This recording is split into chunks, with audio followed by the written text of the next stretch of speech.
호르무즈 해협을 둘러싼 군사 긴장이 고조되는 가운데 미국의 동맹국 압박과 이에 대한 각국의 엇갈린 대응이 국제 정세의 중대한 변수로 부상하고 있습니다.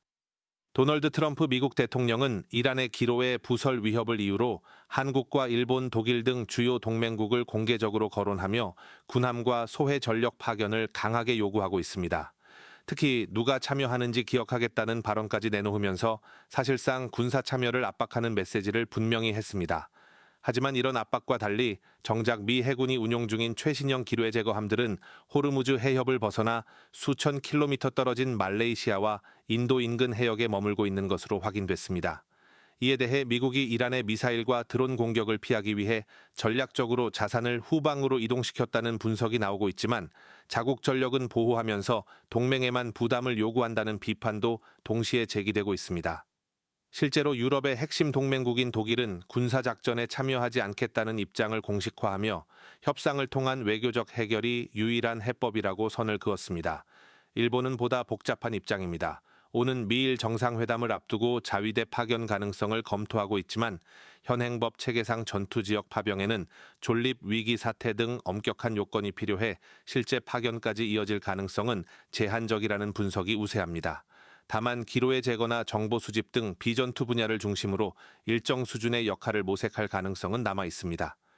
우리 정부 역시 상황을 예의주시하면서도 군사적 개입에는 신중한 기조를 유지하고 있는 것으로 전해졌습니다.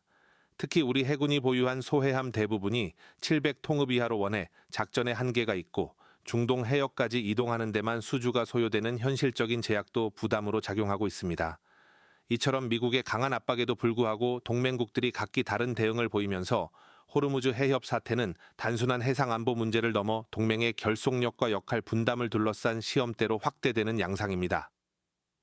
여러 가지 전략 자산과 파병에 대해서 많이 말씀하시는데 사실 국가의 여러 가지 대중동 관계, 대이란 관계 여러 가지를 고려해 봤을 때 이런 말씀은 사실 자제해 주는 것이 국익에 부합된다 이렇게 말씀을 드립니다. 자, 여기와 관련돼서 현재 미군의 사드 전력이 중동으로 반출된 상태라고 하고요.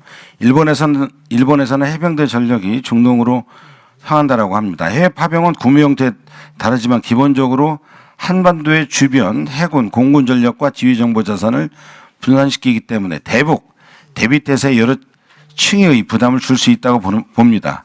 장관님께서는 어떻게 보십니까? 조심스러운데요. 지금 미국의 전략 자산에 대해서 지금 말씀을 하시는 것 같은데 유의미한 변화는 없다.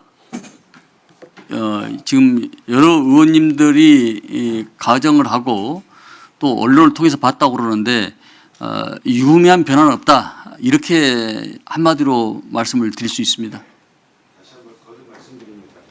국익과 국민의 생명과 이 보호 관점에서 헌법과 법률 근거를 갖고 우리 장관께서 잘 알겠습니다. 해주시기 바랍니다. 네. 네, 수고하셨습니다. 다음은 강선영 의원님 질의하시기 바랍니다.